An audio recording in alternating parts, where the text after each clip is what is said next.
My mom disowned me 5 months ago all because I got a tattoo, as she has literally cut off all communication and refuses to hear me out about why I got this tattoo, putting me in a situation where I really don't know what to do and I just don't know how to fix this. Here's what's going on. Okay, so I finally got my first tattoo at 24 years old. It is quite small, it's gray wash, and on my upper arm. It was a tattoo idea I considered for 6 years before getting it done. It means a lot to me and I view it as an expressing of identity. Now, I was incredibly nervous to show my mother, as I was anticipating a negative reaction from her, so I tried to hide it for a while to postpone the inevitable. One day when I was visiting, I was sitting next to her on the couch and my shirt sleeve rode up as I was moving around. She caught just a glimpse of it, let out a gasp, and started crying. Then she ran up to her room. I then gave her some space and went in about half an hour later. And when I came in, she was lying on her bed with her eyes closed, totally unresponsive. She refused to open her eyes or say anything. So I ended up leaving and driving back to where I live about an hour and a half away. My sister was still with her that night and she relayed to me that mom was saying things like, "Oh, I'm never seeing her again. She did it out of spite to me because her father has tattoos." After this, I had to cancel my plans to see her on my birthday, which is like the first time in my life that I celebrated it without her. I even canceled my university graduation ceremony as I couldn't bear the thought of my mom not being there. And I also spent my first Christmas without my family as I wasn't invited at all. In the 5 months since this happened, I've tried to reach out once via text messaging, explaining what the tattoo meant to me, how I would love to have my own freedom and autonomy, and that I hope we can solve this in a mature way. But she just responded by saying, "I need more space for now." But now it's been like 2 months ever since those messages. The last time something similar to this happened was back in 2024 when she cut me and my sister out of her life because the two of us were living at the house that my dad, sister, and I paid rent for, and my dad and his girlfriend moved back to our city and obviously came and lived in the house with us. My sister told my mom that they had moved in and she disowned both of us as she said it was a betrayal to her that we were living with another woman. She then told me that I ruined her life and that she wasn't a person anymore as she lost her identity as a mother because of me. She also started to say that I was controlling my sister to be on my side and that I was manipulating her to stay. At the time, I was a full-time university student. I was not earning a lot of money and in no way financially capable of living independently. But my mother literally did not care and said that unless we move out soon, she will never be in our lives ever again. Well, 5 months later, we made the decision to move out and start renting another place away from my dad. And after this, everything returned back to normal. In my formative years, she was an amazing, caring mother, always showed up to events and was extremely engaged. But problems began when I became an adult and I began to stay out a bit later and have more freedom. I don't do any substances, I barely drink, and I have one tattoo. I also have a job and a degree, yet she seems to have this perception of me that I'm doing things to rebel against her and that I'm a problem child. But I'm of the belief that this has all come down to her not being able to handle not having control over me and my body, just like she did when I was a dependent child. So has anyone else had an experience like this before? Because right now I really don't know what to do.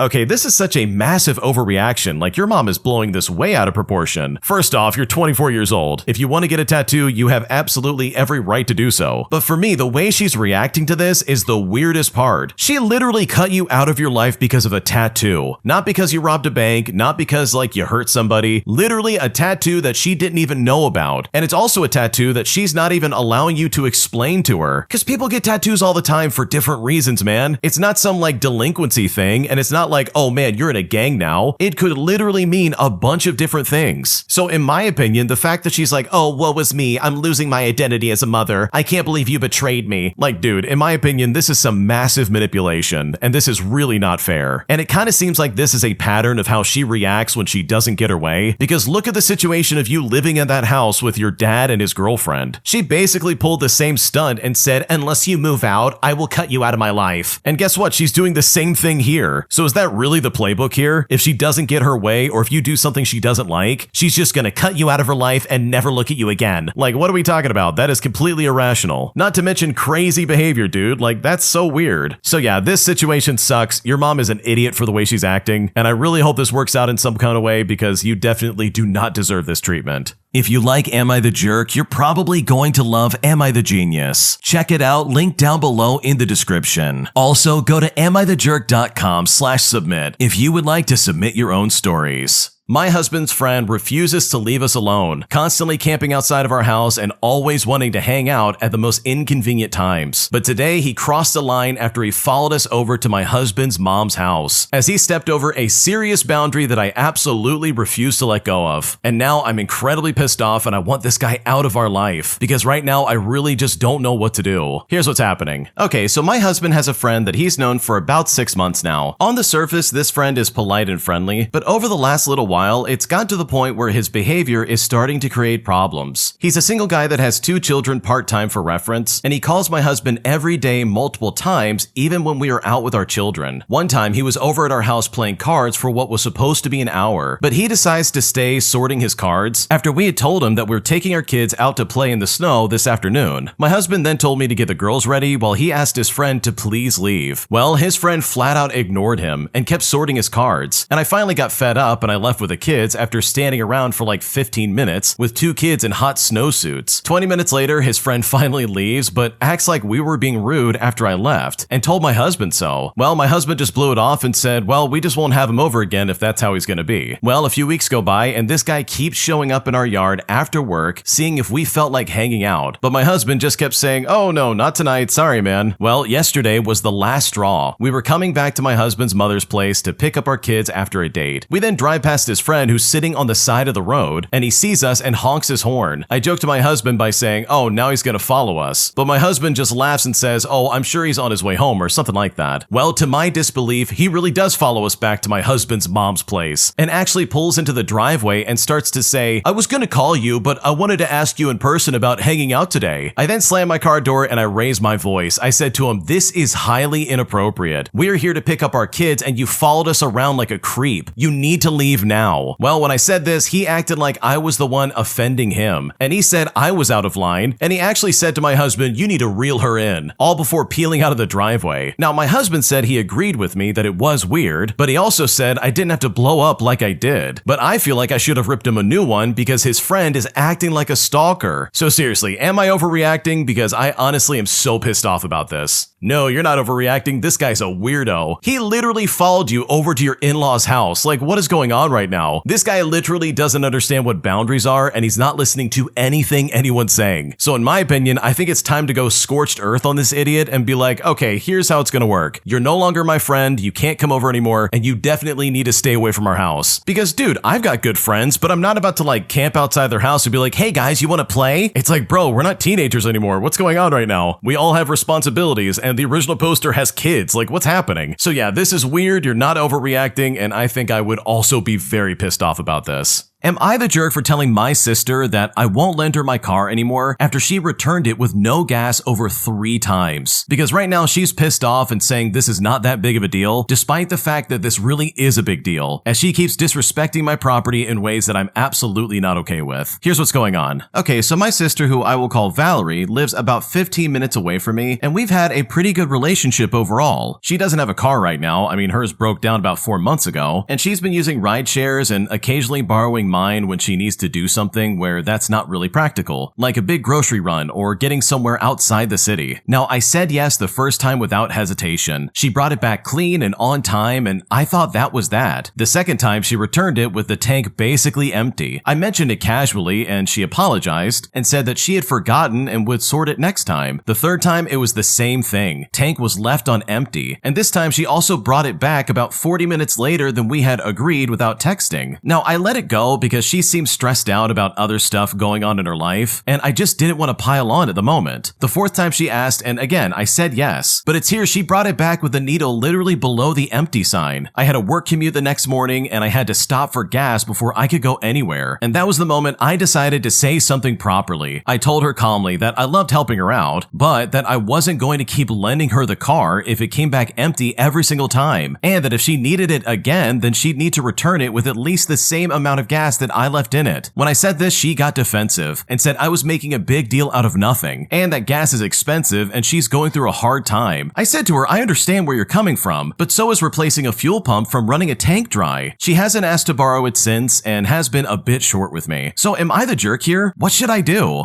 No, you're not the jerk. Your sister's being very selfish. Who in their right mind would bring the car back empty? Seriously, at least put some gas in the tank. You would think that would be common knowledge, but I guess it's not. So no, I would be pissed off as well, and I would absolutely start taking that privilege away from her. Because sure, you're going through a hard time, but guess what? Gas is not cheap nowadays. And if she's gonna disrespect someone else's property, then congratulations. You're gonna have to deal with the consequences of not getting to use it anymore, which in my opinion is absolutely the right choice here. I'm engaged to my fiance, and honestly, I really want to break up with her. But the wedding is less than a year out, and honestly, I don't know how to start breaking this off. Because right now, I just don't know what to do. Here's what's happening. Okay, I'll start off by saying that I truly feel like a horrible person. I'm a 22-year-old male, and I've been engaged to my 23-year-old girlfriend for about a year now. I rushed into the engagement in our first year of dating, and now a lot of problems are popping up. I'm noticing that I do all the cooking, a lot of the cleaning. I work full-time as a first responder as a paramedic, and for those of you who don't know, paramedics do not make a lot of money. I make $18 an hour in my state. She works as an x-ray tech and makes approximately $32 an hour. For a while, everything was going great. Then I got into therapy, started taking a more active role in my own life, and started to view my emotions as actual valid entities. And as a result, she has not reacted well to this. Whenever I try to be open about something bothering me, it either turns into an argument or she rolls her eyes and ignores me. She makes passive jokes about me not making much money, and when I have repeatedly told her that that really bothers me, she'll laugh, she'll kiss me, and tells me it's just a joke. I've asked her not to make those kind of jokes repeatedly, but she just doesn't listen. And at this point, I feel like we've turned into roommates rather than partners. I've tried bringing this up to her, but nothing has changed. I might see improvement for a day, but then within a week, it's back to how it was. Before we started planning the wedding, I asked her if we could take it slow and wait a year or two before we began looking at anything. And this is due to me still having medical debts and school debts, and I wanted to minimize the debt before we took the step forward. Well, fast forward 3 weeks and we're touring venues, and she promised she wouldn't make more moves without consulting me, but then I go to work for 3 days, and I come home to find out that she put a non-refundable $6,500 deposit on a venue. I love her family, and I do care for her a lot, but I'm truly just tired. Everyone I know is telling me to leave, and I want to, but every day I'm put further into debt with her. So seriously, what should I do in this situation? Because right now, I have no idea. Okay, in my opinion, and I can only say this for myself, if I felt the way that you do about my current engagement, I would start making plans to separate and move on with my life. Because in my mind, I would much rather have an angry ex-fiance than a wife that I have to divorce and go through all this legal process with. Holy crap. That would drive me nuts, I would go crazy, and I would absolutely hate that. Because here's the thing, you're not married to her yet. If you really don't want to be with her and you're like, this is not a good fit, I'm too young for this feels rushed, etc., then bro, in my opinion, it might be time to listen to your gut and do what you feel is necessary. And for me, the biggest red flag is the fact that she's dismissing these passive jokes and almost making fun of your mental health issues, or even you trying to express yourself.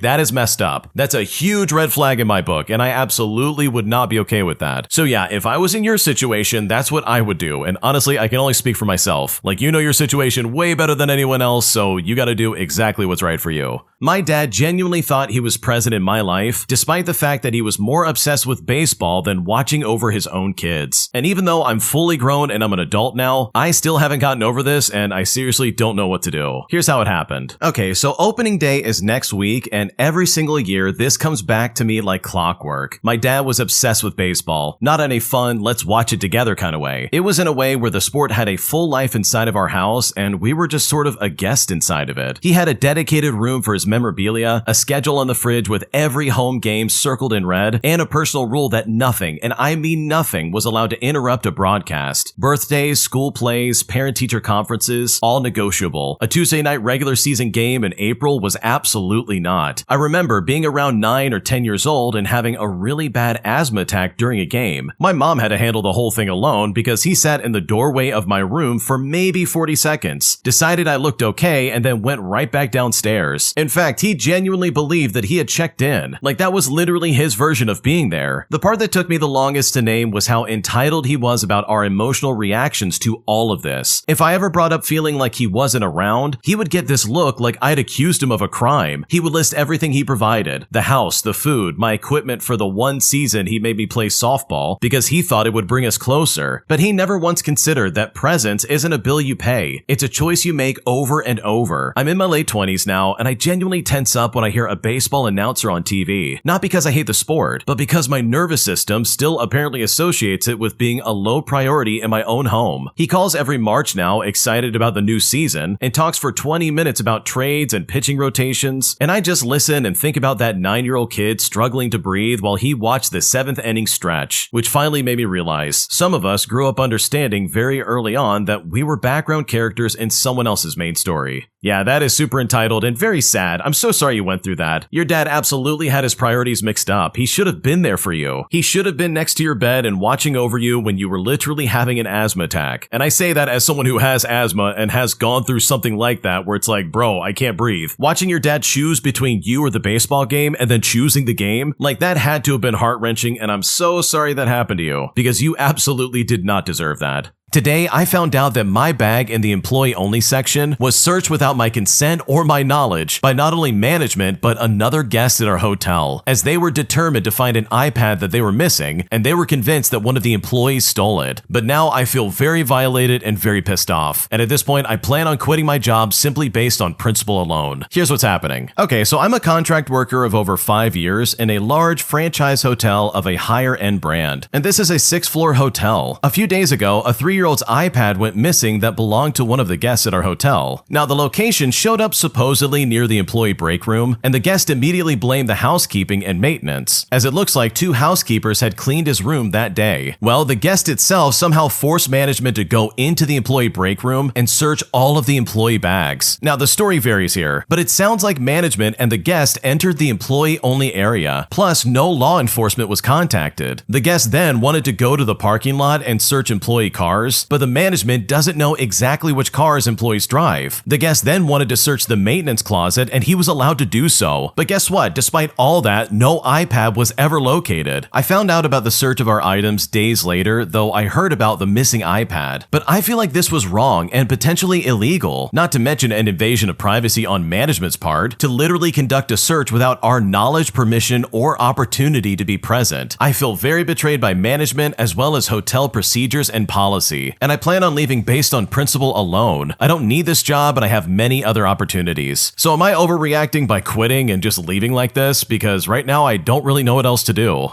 Okay, first off, I think quitting and finding a different job is absolutely the play. Like, I would absolutely do the same thing, but you better believe I'm going to complain to corporate before that happens. There's no way I'm leaving that place until I go to the higher-ups and say, yeah, I was illegally searched. And not just by my management, but by a guest as well. Like, bro, what are you doing? You do not have a right to go through my belongings, let alone a stupid guest staying at the hotel. Like, I don't care how much you want that iPad. You're not going through my stuff like that. That's not okay. And the fact that management allowed that, like, holy crap, bro, I would be so pissed. I would go scorched earth with this. There's no way I would ever let this slide, and neither should you. So in my opinion, if I was in your shoes, I would complain to human resources or someone above your manager and make it very clear that what they did is a huge violation and that something like this absolutely should not be allowed to happen. Am I the jerk for telling my brother that his girlfriend can't stay at my place for 3 weeks while I'm there? Because literally, my place is small and I don't really know his girlfriend that well. But after finding out that she's going through a lot of stuff in her life, I kind of feel bad about saying no, and at this point, I don't really know what to do. Here's what happened. Okay, so my brother called me last week asking if his girlfriend could crash at my apartment. I'm a 21-year-old female in a 1-bedroom apartment. Literally 1 bedroom and 1 bathroom. He made it sound like a few days at first. Then it came out that it was actually for 3 weeks. Now, I don't know his girlfriend that well. We have met maybe like 4 times at family stuff, so she seems fine, and this really isn't about her specifically. It's just that I work from home, and my place is tiny, and I genuinely cannot function with someone else here for 3 weeks straight. So I said no. I apologized, and I told him that it simply wouldn't work. He then got quiet and said okay, and then hung up fast. And he hasn't texted me since, and that was like 5 or 6 days ago. Then my mom called and said I should reconsider because his girlfriend is going through a lot right now. I asked what that means, but she dodged the question and said it was not her place to say. So now I feel terrible, because what if something is actually wrong and I said no without really knowing what's happening? But also, nobody told me anything. My brother just asked me like it was a normal request. But in my mind, 3 weeks is not a normal request. My friend says that I'm completely fine. I mean, it's my apartment, so it's my rules. But I keep second guessing whether I should have like asked more questions before saying no. So am I the jerk here? Like, maybe I was too quick, or maybe I was just too protective of my space, but should I have at least heard her out more before I said, no, you can't stay here? What should I do? Okay, in my opinion, 3 weeks is way too long. Like, bro, even just 1 week is just a little bit too long for me, especially with someone I don't really know. If this was family and like I knew them and I trusted them, then sure, stay for 3 weeks. It's gonna be cramped and you're not gonna be happy with it, but sure, I mean, if you want to do that, we could do that. But when it comes to a stranger, no, you're not gonna stay for 3 weeks. That's incredibly inappropriate, especially when I work from home and I'm trying to like get my stuff done and there's someone potentially like breathing down my neck going through something. And also, what is it that this lady's going through? Is she having an emotional breakdown? Is she like losing her mind? Is she changing jobs? Like, what's happening? And yes, that is absolutely important for this situation. So no, you're fine. I don't think you're the jerk at all. I think everyone trying to pressure you like this is really inappropriate. And I think if they really wanted his girlfriend to stay somewhere, then someone else needs to step up and make it happen. Because this definitely should not fall on your shoulders. My psycho roommate thinks that she owns half of my stuff, all because she pays half the rent. But now that I'm moving out and no longer renewing the lease, she's realizing the hard way that she has absolutely no say over my property, which for me is deeply satisfying and incredibly funny. Here's what's happening. I'm a 21-year-old male and I live with a 27-year-old female roommate who thinks that she is entitled to half of my things when I move out. Now, it all started off small. She would hide some of the dishes and silverware that I bought in her room and then claim them as hers to use.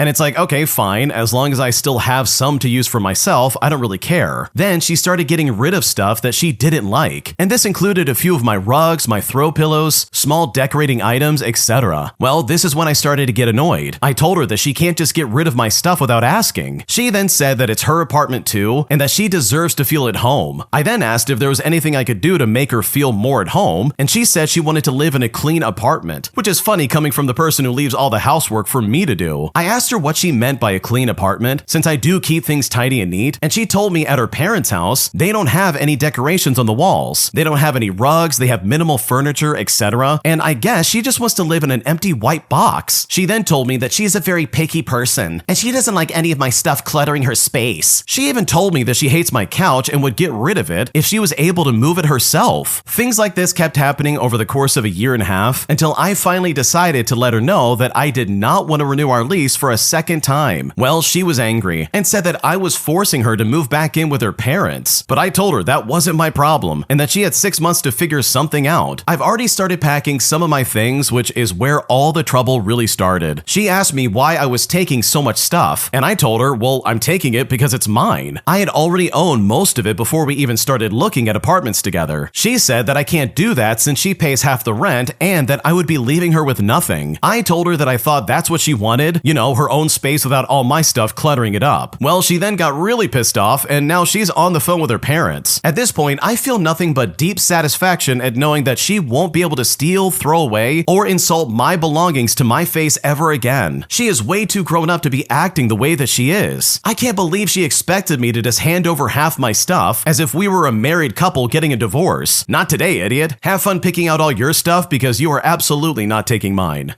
Okay, dude, this is some crazy behavior because what is going on? She really did think she could take half of your stuff like you guys are getting divorced. Like, that is not how this works at all. Like, what is her problem? She simultaneously wants to take all of your stuff, but also throw out the stuff that you already have, as if she's the landlord and you're like the tenant. Like, what's going on, dude? You can't do that. But I will say, her behavior is really sketchy and I would not trust her for a second. Like, in my opinion, I would probably clean out the apartment of anything that's yours sooner than later and try to get that off to storage or like get a friend to help you out or something, because I can absolutely see this lady doing that before you and being like, oh, it was already my stuff, I'm gonna keep it. Like, this lady seems like the kind of person who would absolutely rob you blind without you ever realizing it. And I'm sure it would happen when you least expect it too. So maybe take some pictures and like document everything that is yours and secretly start that process today just so she can't try to screw you over later. Because based on what you've described, this lady sounds incredibly unhinged and I would definitely not put it past her. If you like Am I the Jerk, you're probably going to love Am I the Genius. Check it out, link down below in the description. Also, go to amithejerk.com/submit if you would like to submit your own stories. Am I the jerk for refusing to be my boyfriend's unpaid customer service rep? All because I feel completely taken advantage of. Because after my boyfriend called me his little secretary, I feel very insulted and honestly, I'm just really tired of doing all the work. And at this point, I seriously just don't know what to do. Here's what's going on. I'm a 28-year-old female and I work full full-time and an actually pretty stressful administration job. My boyfriend, who I will call Dan for the sake of the story, started a side hustle last year refurbishing old game consoles and selling them online. And you know what? I was super supportive in the beginning. I helped him set up his shop page, I took some of the original photos, I proofread his listings and all that other stuff. And you know what? This was kind of fun at first. Fast forward to now and he is doing pretty well. Not quit your job well, but enough orders that our living room constantly has bubble wrap snow and controller cables pretty much everywhere. The problem is that as his orders grew, he just kind of quietly assigned me all the people-related work because, oh, you're better with words, as he would say. At first it was just, hey babe, can you check this message? English is not their first language and I don't understand what they want. But then it turned into, hey, can you reply to this guy? I'm in the middle of fixing something. Now, my reality is that after my own 9 to 5, I come home, open my laptop, and answer complete strangers demanding discounts, as well as tracking numbers and tech support, all because Dan gets anxious and shuts down whenever someone is mad at him in writing. It got really bad 2 weeks ago when one order arrived late because of the shipping company. The buyer sent this essay calling the console a scam, and they even threatened to do a chargeback. While I'm in the middle of cooking, Dan comes in shoving his phone at my face going, please fix this, I can't deal with it. And I just told him that I would help him after dinner. He then literally stood in the kitchen reading the messages out loud and panicking until I finally turned the stove off, sat down and wrote this very calm professional reply, attached screenshots from the tracking site, offered a small partial refund, literally just the whole customer service package. Eventually the guy calmed down and even left a nice review in the end. Dan then joked and said, see, this is why you're my little secretary. He then kissed me on the forehead and went back to his workshop. I laughed in the moment, but later it sat really weird with me. I realized I was spending like 45 minutes to an hour most evenings just answering questions for his store, on top of occasionally packing boxes when he was behind. I brought it up last weekend and I suggested that if he wanted me to keep doing that level of work, then maybe we should treat it like an actual job. Not a full salary or anything like that, but a small cut of the profits or at least a clear limit, like, okay, I will do one more round of messages a day and that is it. Well, when I said that, he got offended and said that I was acting like some corporate robot, that apparently partners just help each other out, and that I was putting a price on kindness. I reminded him that when I stayed late at my own job, he complains that we never see each other, but then expects me to clock in for his shop for free. He then said that answering messages is not real work because I'm just sitting there, and I type fast anyways according to him. And that comment really pissed me off a lot more than I expected. So this week I tested a boundary. I told him ahead of time that I was going to have a crazy few days, and I would not be checking his shop messages at all. I even wrote him a little template that he could copy paste for common questions. Well, predictably, on day 2, he came into the bedroom with those puppy eyes and handed me the phone. But I gently said to him, no, I told you that I'm off customer service duty this week. When I said that, he got snappy and said that I was letting his business fail. He then said to me, you know that I'm bad with words, and that if I actually believed in him, I would help instead of watching him struggle. I answered back that I do believe in him, which is exactly why he needs to learn this part too, because customer service is part of running a business, and he can't just dump the boring bits on whoever he dates. Well, we ended up in a full argument and he actually slept on the couch. The next morning, he sent me a long text from the living room about how hurt he was and how I made him feel small when all he wanted was support. I then replied by saying that I love him, I'm proud of his hustle, and I am still happy to occasionally help, but I'm not his free employee and I'm done being treated like one. Now he's giving me cold shoulder energy and making little comments like, oh, don't worry, I'll handle it myself. Wouldn't want you to send an invoice for emotional labor. My best friends say that I should stand my ground because this will only get worse if the shop grows. But his sister thinks that I was too harsh and that it was just a few messages, so like, why am I making a big deal out of it? So truly, am I the jerk for refusing to keep doing unpaid customer service work, even though I can technically do it faster and better than him? What should I do?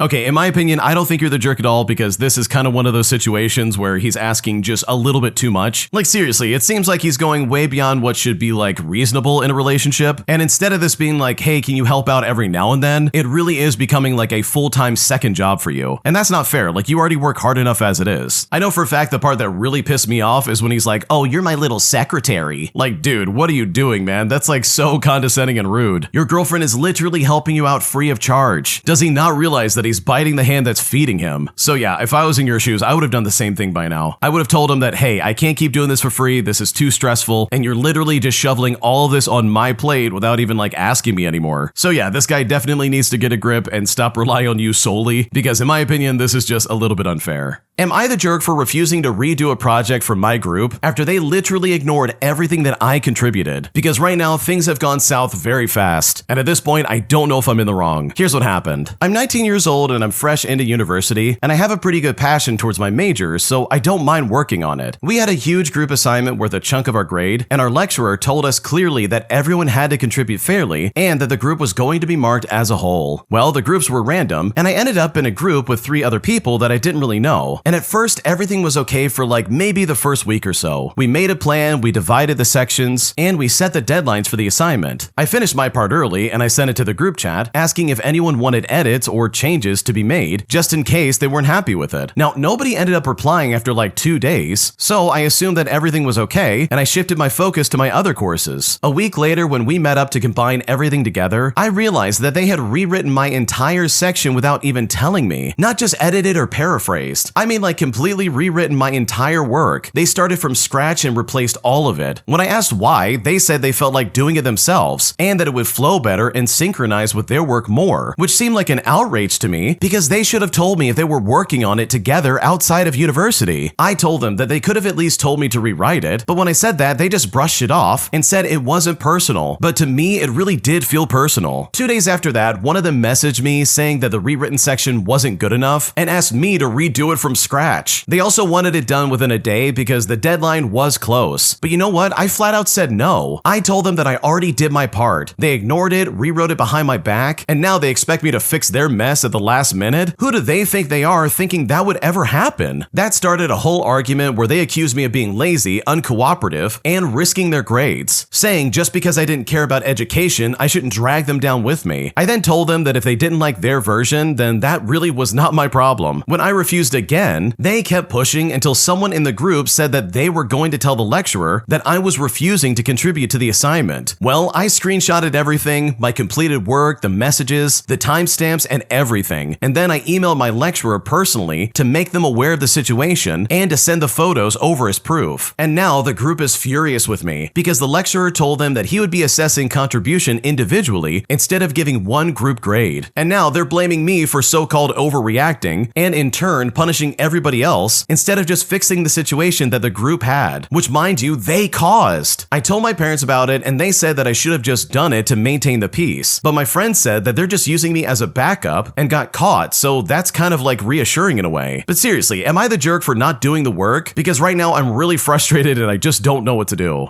Okay, first off, no, you're not the jerk. These people suck. If you've ever worked in like a group setting or some kind of like situation where you have to rely on other people, especially in college, then you know the struggle the original poster's going through. Because holy crap, I've been there and oh my gosh, this really can get so much worse. First of all, like what was the point of that first meeting where you gave out responsibilities if people weren't gonna do it? Like holy crap, you did your section early. You said, hey guys, do you want to re-edit any of this? And instead of responding, they're like, oh, we rewrote it. Don't worry, this is fine. But the worst part about that is that they circled back and said, hey, redo this from scratch. By the way, you have until like tomorrow or something. And it's like, dude, what are you talking about? That is unfair for me. You cannot seriously expect me to write this entire section for this group project overnight, especially when the original poster literally already did it. Like, dude, what are we talking about? This is so dumb. So no, you are definitely not the jerk. There is no way in the world I would ever redo that project, especially when I did it once before. Like, if anything, I would just resubmit what I already had in the first place and be like, here you go, this is what we've got. If you don't like it, too bad. And also, I think messaging your instructor was like the best move you could ever make because these people were clearly coordinating to like screw you over completely. And I really think speaking up first and showing them everything probably saved your grade.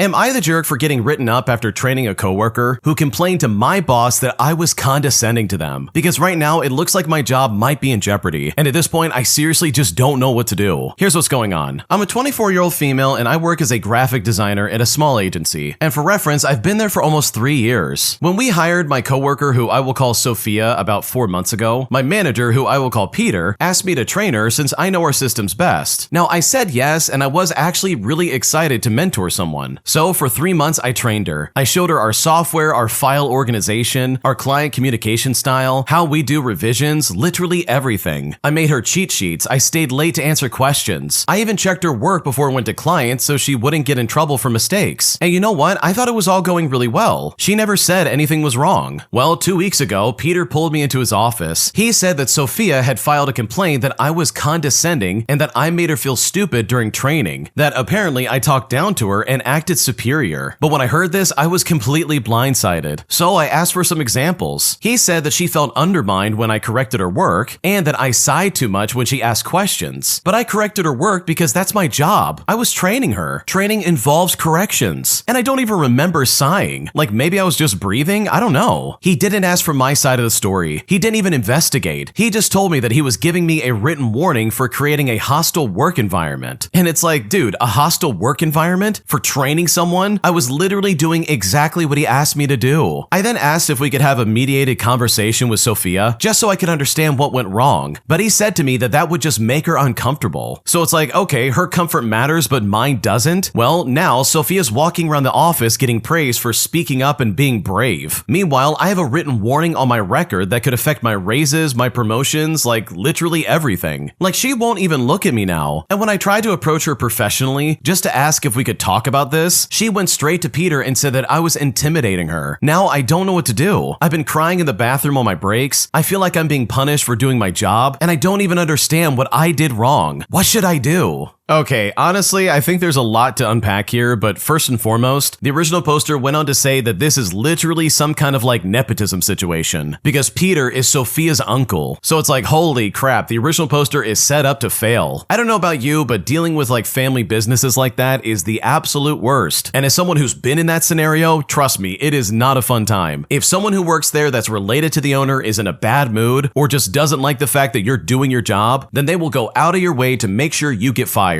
And from the sounds of it, it kind of seems like you're in that situation. You have a toxic boss, you have a toxic manager, even if you didn't realize it. And right now, they're siding with their niece instead of with their 3-year employee, who's obviously got a lot of experience and done a lot of work for your job. Like, dude, these people suck. They're basically allowing some little brat to come in there and be like, oh, I'm being intimidated by this person. They're making me feel unwelcome. I can't stand this. And it's like, holy crap, what's going on right now? You were literally training them to try and get them up to speed. But obviously, in retrospect, you were probably training your replacement. And that's horrifying. Like, that really is so bad. So if I was in your shoes, I would be getting my resume together and I would start looking for another job tomorrow. I would do the bare minimum required of me and I would absolutely not talk to any of these people, while also applying for a job literally anywhere. Because I don't know if you realize this, but your days are probably pretty much numbered there. So hopefully you can find another job that's better than this, because these people are really throwing you under the bus. And it's all over stuff that you didn't even do, which in my opinion is so much worse. My entitled coworker keeps deleting my paired phone from the shared work trucks that we drive. So I decided to get some revenge by deleting her name instead and pairing my phone under her name just to confuse her, resulting in weeks of frustration on her end. And honestly, I couldn't be happier because this coworker absolutely deserves it. Here's how it happened. Okay, for starters, I'm the other guy at work who gets called in when things go sideways. And I say the other guy as in one of two. Anyways, as a result, I get to slip seat my substantial tail into all the trucks when their regular drivers unexpectedly call out for any of a million stupid reasons. With myself, the other sideway, the driver, and supervisor, there's usually 4 or 5 phones paired with Bluetooth in every company truck. Well, there's this one chick who I've learned has developed a dislike for me in the only 5 months I've been here, constantly complaining to everyone about how she doesn't like for me to drive her truck. I mean, as a slip, I make sure I clean up after myself and I don't adjust settings like the mirrors or the seats, and I make sure that all the tools go back to how I found them and so on. But it just really sucks when I have to drive her truck because I'm 6'2" and she's like literally under 5 feet tall, and she's angry, and I'm never excited to run a 10-hour shift with a steering wheel rubbing against my chest all day. But regardless, I persist because I'm a stubborn jerk and it's just how I'm wired. Over the past couple of months, I've noticed a pattern where I have to repair my phone every time I get in her truck, plus anytime I get into one that she's rotated through. Looking through the device list, my phone's the only one that gets deleted, while the other 2 outsiders are left alone. It's a minor annoyance, but it is still an annoyance. And being a professional that I am, I'm not at all fond of annoyances. I started to pair my phone under different names to maybe see what's the deal, but guess what? It would still get deleted. So clearly, I'm being targeted. But then brilliance hit me. I changed the name of my pairing to match hers, moved the preferred pairing to me, and then I deleted hers. Now the result is no apparent change in the truck, and I can play my music whenever I want. And you know what? I've been doing this for about 3 weeks now. Plus, I've been doing it on days I don't even drive her truck. Every time I hit the yard, if her truck is off duty, I take 2 minutes and repair my phone under her name. But the crown jewel happened today as I have to drive her truck again after covering everywhere else for a week. At the start of the shift, I found the air compressor to be making much more noise than usual. So I went to record the issue in the truck log, and reading the other entries in the service log, I saw my stubbornness is paying dividends. She's been notating a defect for the stereo not working, and every few days the shop signs off that it's fine. I literally can only imagine how this feels. Honestly, I'm just so happy and I love my job, and I simply had to share my pettiness because this lady absolutely deserved it. Okay, I love this kind of energy because good lord, it sounds like this lady hates you for literally no reason at all. She just decided, oh, I'm gonna be petty and remove your phone from the system. But it's like, dude, why? It's not bothering anybody. She's doing it maliciously for no reason. Like, that is so annoying. So good for you for getting some petty revenge because yeah, this coworker sounds like a jerk and I don't blame you for messing with them. Am I the jerk for not lending my friend my car when she refused to pay for gas the first time I let her take it? Because right now she's calling me selfish and at this point I just don't know what to do. Here's what's going on. Okay, so I have a friend who keeps asking to borrow my car. The first time she borrowed it, she made it clear that she didn't want to chip in for gas, and I ended up having to cover the full tank. I felt really annoyed, but decided to just let it slide since it was a one-time thing. But now she keeps asking to borrow it again, and keeps guilt-tripping me about it, saying things like, oh, I'm being unfair, and that friends help each other out. I get that in theory, but my trust is completely gone. I feel like if she couldn't even cover gas last time, there's no guarantee she would take care of the car or be responsible this time. Well, I finally told her I wasn't comfortable lending it again, and she actually got upset and said that I'm being selfish and that it's just a tank of gas. But for me, it's not about the money. It's about the trust and boundaries. I don't want to feel taken advantage of or worry that she'll treat my car carelessly. Now, I'm stuck feeling bad because she's my friend, but at the same time, I think I'm allowed to protect my stuff and say no when my boundaries are crossed. So am I the jerk here? Because right now I'm not sure. No, you're not the jerk. Your friend literally wanted to borrow your car and used up all your gas. And now she wants to do it again, but is not willing to like pay for anything. So it's like, dude, she's freeloading. She's clearly taking advantage of you. Like, this is hardly a friend in the first place. So yeah, you're definitely not the jerk. Your friend sucks. And in my opinion, I would never give her my car if I was in your shoes.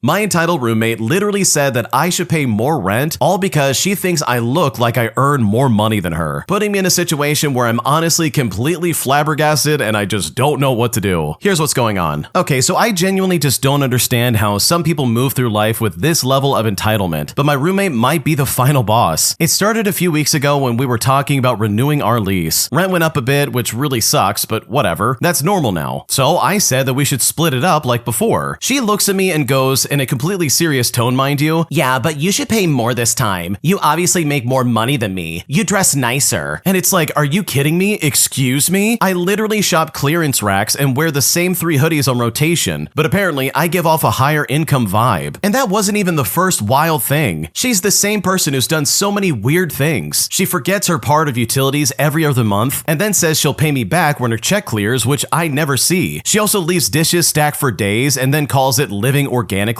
She's also borrowed my laundry detergent so often that she basically emptied the whole bottle in 1 week. And it's like, dude, I didn't even know you could use that much. One time, she even asked if she could use my credit card temporarily because hers was acting weird. But of course, I didn't let her do that. Also, she brings her boyfriend over constantly and then tells me that I should shower faster because he has work in the morning. But with all that in mind, she seriously still wants me to pay more rent based on vibes. The crazy part about this is that I've actually been trying to be responsible this year. I'm tracking my money better. I'm fixing my credit after a late payment messed me up. I'm literally doing everything I can to keep myself afloat. Meanwhile, she's out here assigning rent based on aesthetic. Well, when I told her no, she acted offended, like I had done something morally wrong by not subsidizing her life. She even told one of our friends that I'm selfish and not a team player. I swear, if evil came in roommate form, my roommate would absolutely be on the poster. My God, your roommate is out of her mind. She really tried to look at you and said, "Oh, you look rich. You need to pay more money than I do." And it's like, dude, no, I'm gonna split this 50-50 or I'm gonna find another place to live. In fact, if I was in your shoes, I probably would start looking for somewhere else because holy crap, this lady sounds like a nightmare. Like, dude, what is happening right now? Not to mention all the other crap she does at home. She really does sound like the embodiment of lazy and incredibly annoying. So yeah, this sounds like a miserable setup, and if I was in your shoes, I would probably find somewhere else to live because dealing with a roommate like this is honestly the worst. If you like Am I the Jerk, you're probably going to love Am I the Genius. Check it out, link down below in the description. Also, go to amithejerk.com/submit if you would like to submit your own stories. Today, I just realized that I'm the black sheep of the family, and I now feel like I'm at a crossroads because right now I really just don't know what to do. Here's what's going on. I'm a 30-year-old female, and honestly, I'm looking for some advice because I'm just not sure what to do. My parents neglected me severely growing up, and I pretty much raised myself. I started cooking at the age of 9 to feed myself, and there's so much I had to learn on my own. I also faced a lot of emotional mistreatment. On my 30th birthday, everything changed for me. We went out for a family dinner, and at the end of it, my parents told me that they had no money, and that I had to pay for everyone. My mom said that I'm an embarrassment because I'm single at the age of 30, and they also got me no gift or card, claiming that they have no money. Well, something inside me broke after that birthday. I realized that no matter how much effort and care I put in, they simply don't care about me. It's always about their needs over mine, and I even help them out financially. In comparison, my half-sister doesn't work, she relies on my parents to pay for her rent and expenses, and she's clearly the favorite because they will pay for all of her expenses. But for example, if we go to a cafe, they will not even pay for a $2 coffee for me. Recently, I sent my sister about $1,500 because she claimed that she had no money at all. But 2 days later, my dad asked her if she had any money, and she said that she had no money, saying that she was so hungry. And it's like, what are you talking about? I told him that she's lying, but they sent her more money anyways. Honestly, at this point, I'm convinced I'm the black sheep of the family, and I've come to realize that and just admit it. It's just that after my birthday, something changed, and I just feel completely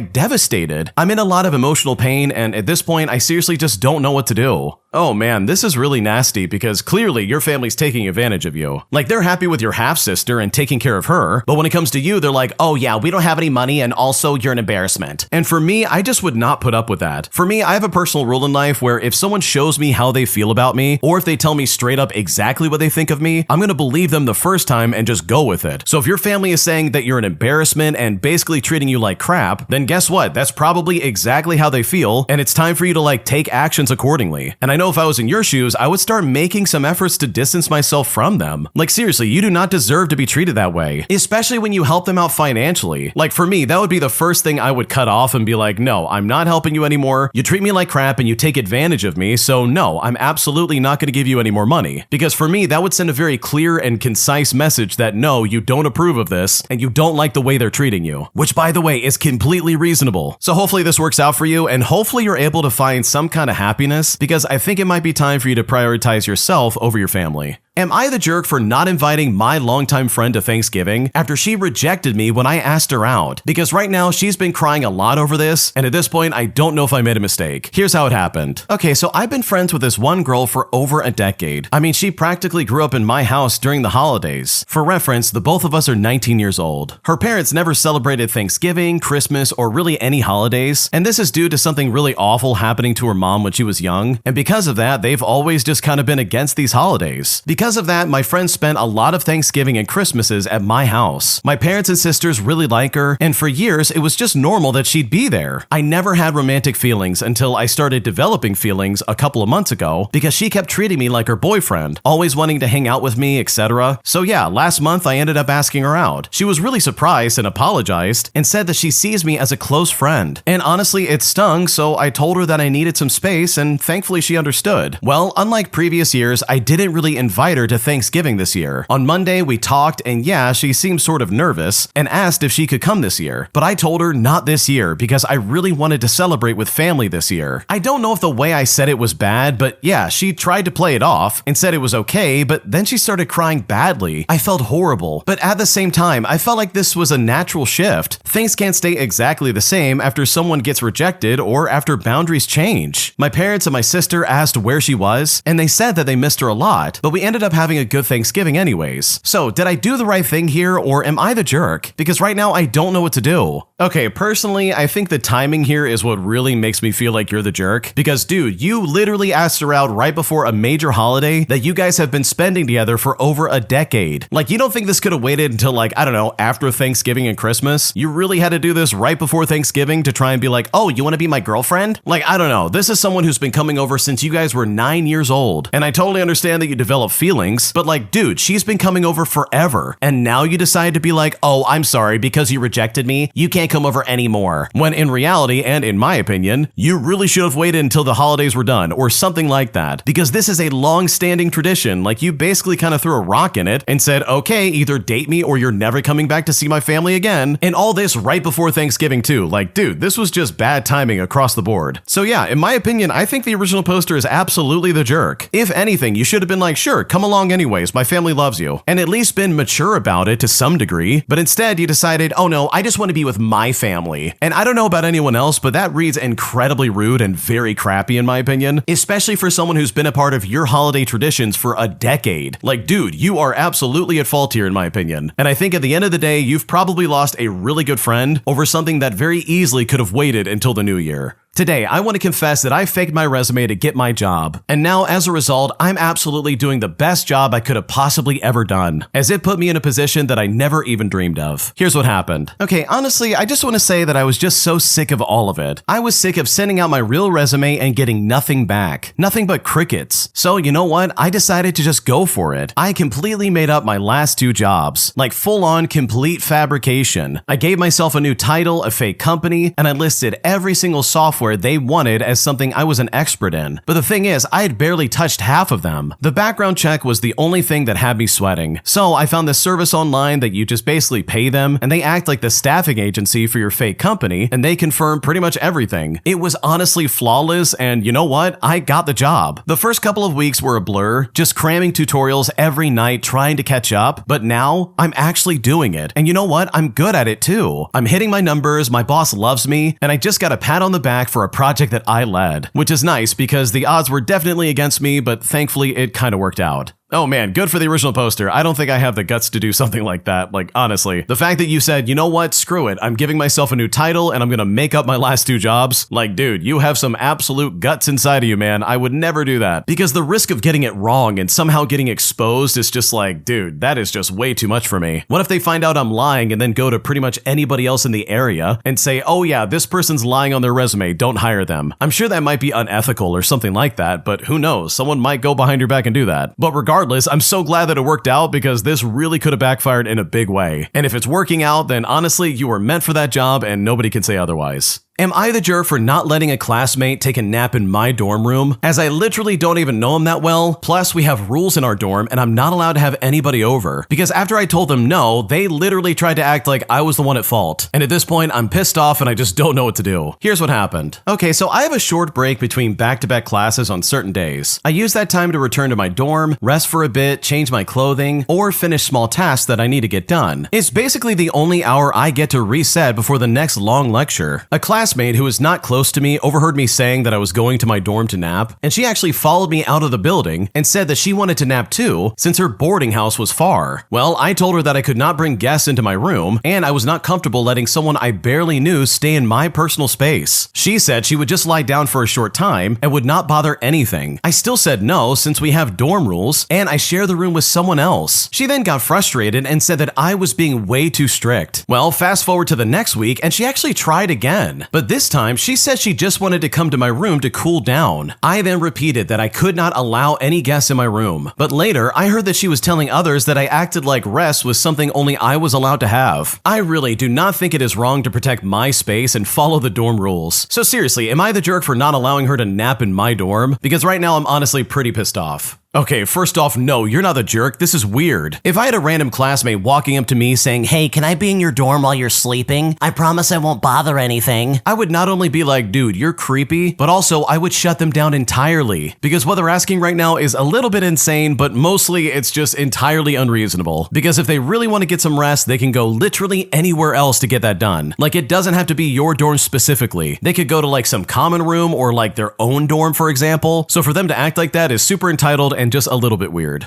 Am I the jerk for telling my stepdad that he is no longer allowed in my car after the way he treated me during a huge argument? Because right now I'm still really pissed off about this, but I'm just not sure if I made a mistake. And at this point, I don't know what to do. Here's what's going on. I'm a 19-year-old female and I was driving my mom and stepdad in my car to go get groceries. Mid-drive, I accidentally took a turn too early and immediately my mom began freaking out on me, genuinely sounding like she was going to have a mental breakdown in the backseat of my car. I told them before not to yell at me when I'm driving because it makes me defensive and stressed out, and if it continues, my stress just turns into anger. So I turned the car around and we went back on track to the store, but they were still yelling at me and hounding me for answers about why I turned early. And it's like, dude, I don't know, I mean, people make mistakes. So I told them to shut up, which I admit was rather rude of me, but I struggle to articulate myself when I'm upset, and I just wanted the fight to stop before it worsened. And I said this because whenever this happens, it always escalates, and it ends up being this huge thing which I really don't need while I'm driving. Well, apparently my stepdad gets the amazing idea to slam his hands down on my dashboard and scream really loud, which made me slam on my brakes. But luckily, we were coming up to a red light, so me and everyone else was already slowed down. I then told him to not hit my car, and he was like, I didn't hit it, I slapped it, and proceeds to do it again with a massive smile on his face. I told him it's literally the same thing and to not treat my car like that because I don't go around hitting his truck, which apparently he thinks I do. I then told him that he's no longer allowed in my car after this, and I won't be driving either of them around anymore. He then got all pissed off and was like, I'm just gonna walk home. This is why I don't go anywhere with her. She's always just trying to escalate the situation. Which, to be fair, maybe I do. I don't know. I mean, I don't mean to. But in response, I said that he can get out when we get to the store. We finally arrive to the store and this adult man stays true to his tantrum and walks off in the middle of the city while it's literally pitch black out. We do our shopping without him, and then my mom has me give her my car keys so she can go look for him. And the entire time I just sit in the back seat. On the way to find him, my mom is like, you know that I only feel comfortable when I'm the one driving, which is in response to me telling her that I've told them plenty of times not to yell at me when I'm driving. So with all that in mind, am I the jerk in this situation? Because right now I'm really pissed off and I just don't know what to do. Okay, first and foremost, no, you're not the jerk here. Your stepdad is weird. He's one of those people that gets joy out of causing chaos and pissing people off. Like, he needs that dopamine rush of like, oh, I got someone mad. That's exactly what I wanted. Which is probably why he was smacking the top of your dashboard and smiling the entire time. Like, dude, that's obnoxious no matter who you are, and honestly, that would piss me off as well. Especially when you just made a simple, like, wrong turn. It's not like you're driving them off a bridge. Like, why are they freaking out? They're pretending like you did some horrible crime when it's like, oh, whoops, I made a wrong turn. My bad, let me turn around. Like, their reaction is completely over the top and completely unnecessary. And you know for a fact that your stepdad was trying to call your bluff. He wanted you to run up to him and be like, no, come back, get in the car, I'm sorry. Which is super obnoxious and really immature. Like, this guy sucks and I'm so sorry that you have to deal with him. But no, you're definitely not the jerk. I would never let them anywhere near my car ever again, let alone drive it in the future. Because if they can't respect your rules while you're driving, then honestly, this is probably just not going to work out. My parents straight up told me that they hate my Chinese boyfriend and that in fact they've hated him since day one. But despite the fact that my boyfriend is fantastic and he hasn't done a single thing to anybody, I feel like I'm at a crossroads and at this point I really don't know what to do or how to get out of this situation. Here's what's going on. I'm a 29-year-old female and 2 days ago my parents basically told me that they hate my partner. For reference, I'm Korean and he's Chinese, and they just straight up admitted that they hate Chinese people. They've only met him like 3 or 4 times and he has never done anything wrong. Plus, we've been together for 2 years. Like, he's genuinely a good guy. They also called him lazy and they said that they disliked him from day one. And this is what really made me realize that they're extremely toxic, manipulative, and maybe even narcissistic. Plus, this isn't even new behavior either. When my younger brother dated a Taiwanese girl, they insulted her constantly and he ended up hiding the relationship. I've been crying all day. I feel vulnerable and overwhelmed. I recently had brain surgery like 2 weeks ago, and this stress is making everything so much worse. I don't have a job right now, so leaving isn't simple, but I feel like I need to get out as soon as possible. I'm also remembering things from childhood that I had absolutely suppressed. When I was 4 years old, for example, my mom told me that my grandma on my dad's side was dirty, and because of that, I repeated it to her and I treated her poorly. She passed away years later, and my dad still thinks that I was just a mean kid. He doesn't know that my mom planted that idea in my head, but realizing this as an adult makes me feel so sick. I'm 29 years old and I know I can't let them control me anymore, but I'm scared and I'm unsure of my next steps, and I'm recovering from surgery. So here's my question. How do I safely go low contact or even no contact and get out of this environment when I have limited money, poor health right now, and nowhere immediately to go? What should I do?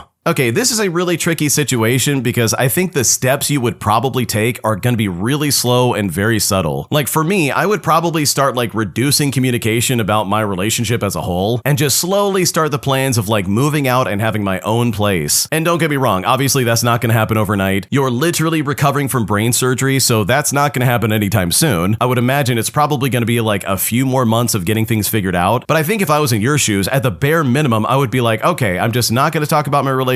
I'm going to limit their access to anything I have to say about him, and I'm just going to move forward with the active plan that I'm going to get a job, save up money, and finally get out of there. And I think every activity moving forward needs to lean towards that goal. Because just to reiterate, in case you're wondering, what your parents are saying is messed up and not okay. They can't treat someone like that, and they definitely can't be like, oh, we hate him because he's Chinese. Like, that's really messed up. That's not okay. So for me, if I was in your shoes, I would start making those small steps to try and get out of there. Because what you're dealing with is really unfair, and you definitely don't deserve that. Today, I want to break up with my fiance and pursue a relationship with her sister, because after she kissed me at Thanksgiving last night, I'm now reconsidering everything, and I'm kind of wondering if I'm the jerk here, because right now I don't know what to do. Here's what's happening. Okay, so I'm a 26-year-old male, and I'm engaged to my fiance who's also the same age. And for reference, we've been together for 11 years. Our biggest relationship difficulty happened last year when I proposed and she rejected me. That was genuinely one of the worst moments of my life. Even though she apologized in the days and weeks afterwards and said that she panicked and that she did want to marry me, I was very close to just ending things right there. Eventually, I stayed, and a few months later, I proposed again and she said yes immediately and was super happy about it. But it's always been in the back of my mind how she rejected and humiliated me when I first proposed to her. Well, my fiance also has a sister who's 27, and the three of us grew up almost like a trio. Growing up though, I was always closer to her sister. She always reminded me of my own sister who passed away when she was 10. She asked me out once in middle school and again freshman year of high school, but I always saw her like a sister. And in sophomore year, I started dating my fiance who was her sister. She was nothing but supportive and was genuinely happy for us. So yeah, Thanksgiving was yesterday and I was invited. I'm close with her parents too, and we all drank and laughed and talked and had a good time. Well, late at night, my sister's fiance asked if we could go into another room to talk. We were both drunk, reminiscing about old memories, and it's here that she kissed me. And you know what? I didn't stop it. The worst part was that I've never felt anything like that before. It wasn't butterflies. I literally felt like white sparks behind my eyes and this deep feeling in my chest. It felt like my heart skipped a beat or something, like a heart murmur. It hit me so hard that even now, just thinking about it, I can still feel that heart murmur. I asked her today if she regretted what we did, and she said to me not at all, and that she was just shooting her shot one last time and would respect my decision either way, and also admitted that if I did choose her, it would likely destroy her bond with her sister and also the family dynamics, but she said it would be worth it for me. So yeah, I know it sounds really horrible, but I'm just thinking about so many emotional moments my fiance's sister and I have shared, like when she was there for me during my worst moments, including sleeping in a hospital chair for like 3 days straight after I had a major accident. She asked me out back when I was overweight, shy, and had zero confidence. I only started dating my fiance after a huge weight loss transformation, which took almost a year, but her sister never cared about any of that physical stuff. She's always been super loyal. And that kiss, I mean, I can't lie. I've never felt like that ever in my life. So I need to know, would it be wrong to end the engagement? I'm not delusional about the consequences. I feel sick and nauseous even thinking about the fallout and the ruined family dynamics. But I would never have even thought about entertaining this if my fiance hadn't rejected my proposal last year, because ever since then, it's always been in the back of my mind. What should I do?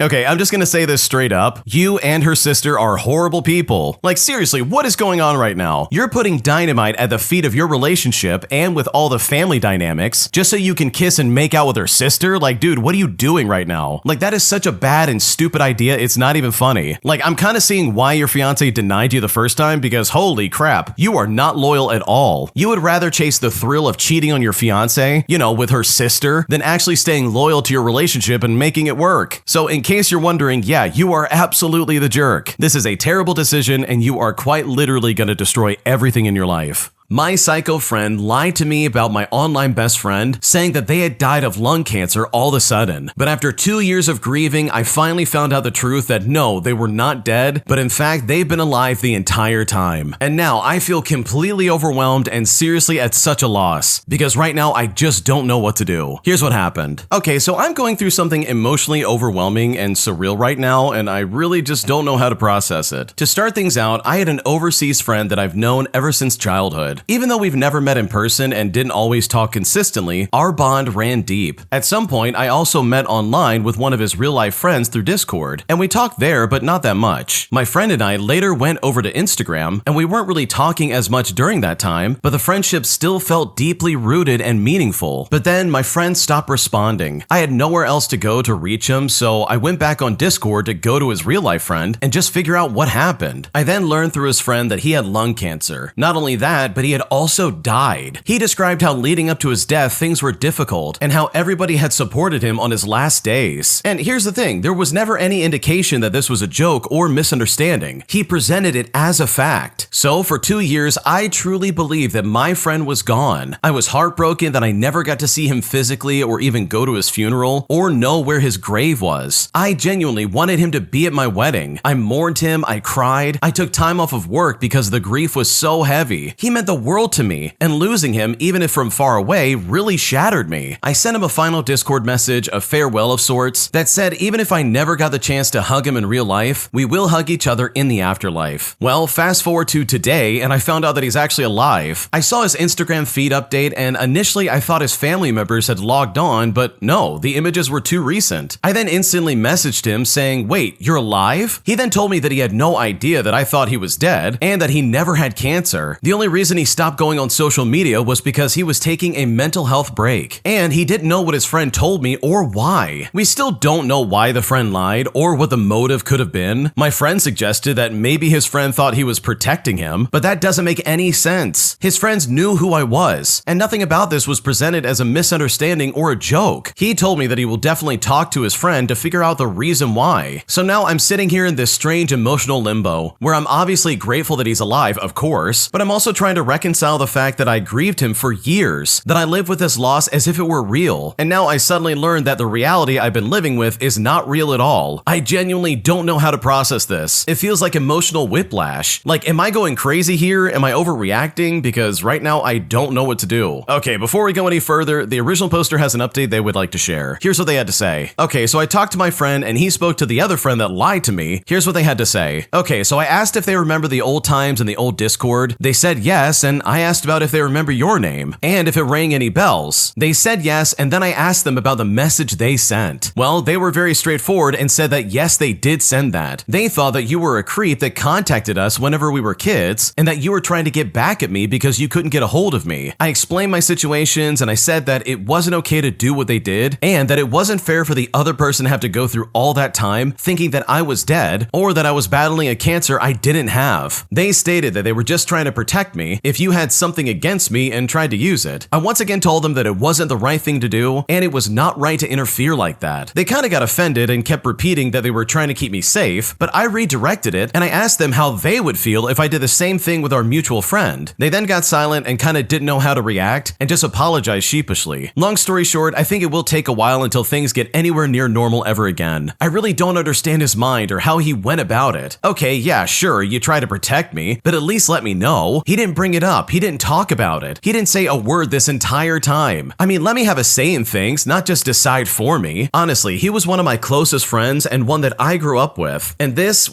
just made me look at our friendship in a different way. And I honestly don't know if we'll be back to normal anytime soon. So after my friend said that, my friend said that if this happened to him, he would be absolutely pissed. His friend didn't bring it up at all these years, just had us both living completely different realities and didn't think about the consequences for either of us. He had caused all this and had been silent for years as if nothing ever happened. I don't know where things go from here and neither does my friend. It's a lot for the both of us, but at least we're both in the same boat. We've just been honest with each other about everything that's been going on with our lives and rekindling our friendship that I thought was lost forever. And I have to admit, it will definitely feel really weird and probably still be weird for weeks and months at a time, but my friend said that he completely understands. He doesn't blame me and he wishes that he could erase my grief somehow. And I told him that's fine. I just wait to make more memories with him because man, I am glad that he's alive. Oh my god, I do not even know where to begin with this. Can you imagine for a second if some idiot said, oh yeah, your best friend online? Yeah, they died of lung cancer. Sorry about that, bro. And then for 2 years, you go through life thinking to yourself, oh man, my best friend is dead. What am I gonna do? Like you literally go through the mourning process. You're so depressed, you're sad. You miss this friend and you're like, oh my gosh, I lost someone really great. Only to then find out one day, oh wait, they're alive and I was lied to. Like, dude, I would go crazy if that was me. Not only is this other friend a complete jerk, but holy crap, you don't do that to somebody. You don't lie and say, hey, this person died of lung cancer, even if you think they're some weirdo. Like if that was the case, you would tell them off and be like, hey, get lost, leave my friend alone. You don't just lie to them about what's going on. That's insane behavior, dude. That's not okay. Like I'm honestly really baffled by this one. I can't imagine going through that. So truly, to the original poster, I am so sorry that you went through that. Like seriously, I would not be able to handle that. I would be so vengefully angry at this other person. Like seriously, it would not even be funny. I would probably even go as far as like shaming them online and naming them and being like, dude, do you have any idea what this person did to me for 2 years? Yeah, they made me think my online best friend was dead. They straight up lied to me and said, oh, they died of lung cancer. Like, dude, what is going on right now? So hopefully you're able to find some kind of like solace and rekindle this friendship, because this is absolutely insane.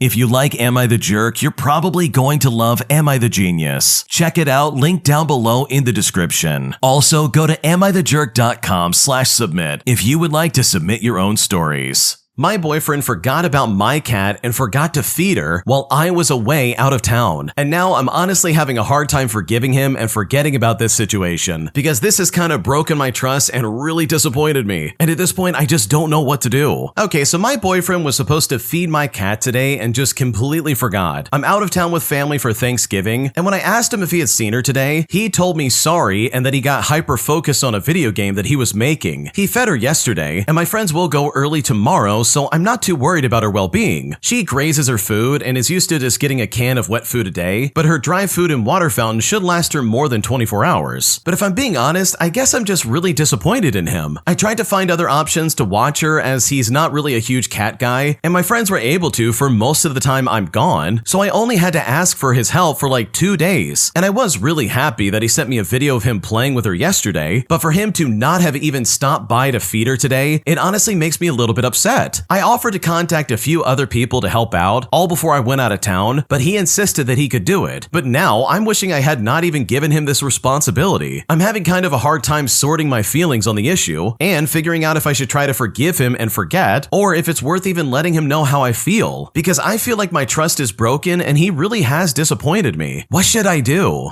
Okay, I gotta say that this really is a big red flag. Dude, if someone asked me to watch their pet, that would be the only thing on my mind. I would say to myself, okay, my entire life revolves around that animal. I don't care if it's a cat, a dog, a lizard, a fish, like whatever. I'm gonna rearrange my entire life to make sure that animal is happy. And that would be especially true for my girlfriend. Like, good lord. Like, there's no way I would ever forget to like make sure that cat is fed. Especially if I was in your boyfriend's shoes. Like, dude, this is unacceptable. And think about his excuse for a second. This guy was so caught up in making a video game that he was like, oops, sorry about that. I guess your friends will have to go early morning to make sure the cat's alive. And that for me is like all I would ever really need to know about your relationship with this guy, because his priorities are completely mixed around, man. He is not reliable, he can't keep your cat alive, and sure, the cat's probably fine, but for me, it's the principle of the matter. Like, if you have kids with this guy, is he gonna treat the kids like this? Oh, whoops, I forgot to feed them, I was making a video game. I don't know, I might be like overreaching here, but I think this is a good litmus test into like your future, in my opinion. So for me, this is a huge red flag, and this is absolutely something that I would not ignore. My girlfriend came back from a nearly 3-month trip abroad, and suddenly she's emotionally shut down and completely different. And right now, I honestly just don't know what to do. Here's what's going on. Okay, so I flew down to Zanzibar to meet my girlfriend after she spent about 2.5 months on an exchange program. Before she left, we planned this trip together and we were both really excited. But ever since I arrived, she's been emotionally and physically distant in a way that I've never seen before. No kissing since the first night, no cuddling, no touching at all. She sleeps fully clothed with a pillow between between us, and during the day she doesn't initiate any physical affection, not even a light touch or a hug. She says that she's unsure about everything and seems overwhelmed or sad about her time abroad coming to an end. She made new friends there, and back home she didn't really have that many. I get that transitions can be rough, but it feels like she's shutting down completely when it comes to me. Being here together in the same hotel room until the 29th is mentally exhausting. I feel stuck in my own head, like she's holding all her thoughts in until we get home so she doesn't ruin the trip. I still love her and I want to be supportive, but I'm scared of coming across as clingy or making things worse. At the same time, pulling back feels like the beginning of the end. So has anyone been through something similar after long distance or after a partner returns from an intense experience abroad? How do you give someone space when you're sharing a room without completely disconnecting? And how do you protect your own mental health in the meantime? What should I do? Before we go any further, the original poster actually has an update. Here's what they had to say. Well, unfortunately, things ended today. She told me that she didn't want to keep me in emotional limbo anymore. She also said that she hasn't felt the need for physical closeness with me at all lately. No urge to cuddle, to kiss, or to sleep next to me, and that she doesn't want to pretend otherwise. She said that she wants to draw a line here and move forward on her own, that she feels the need to do her own thing, finds comfort being on her own, and wants time to figure out who she is after the 2.5 months abroad. Now this really hurts, especially because today is my last day here and I'm flying home alone. But at least I finally have some clarity instead of being stuck in uncertainty, even if it hurts and is incredibly heartbreaking.